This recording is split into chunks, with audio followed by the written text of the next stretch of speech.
Nabi kata dekat-dekat dengan kedatangan Dajjal, kalian akan melihat dalam kehidupan masyarakat penipuan yang begitu banyak. Tuan-tuan tengok masyarakat hari ini banyak berbohong tak?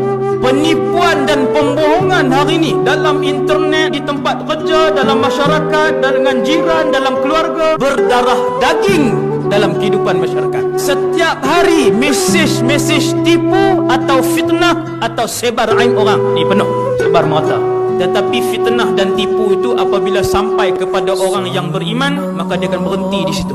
Dia punya penyebaran dia laju, tetapi apabila dia sampai di tangan orang beriman, fitnah dan penipuan itu akan berhenti di situ. Hanya orang beriman saja yang tidak menyebarkan berita palsu, aib orang, penipuan dan sebagainya. Datanglah banyak mana pun berita, tidak satu pun yang pernah di-share dan disebarkan oleh orang beriman. Fitnah itu akan berhenti di tangan orang beriman. Jaga-jaga tuan-tuan. Hasbunallah wa ni'mal wakil.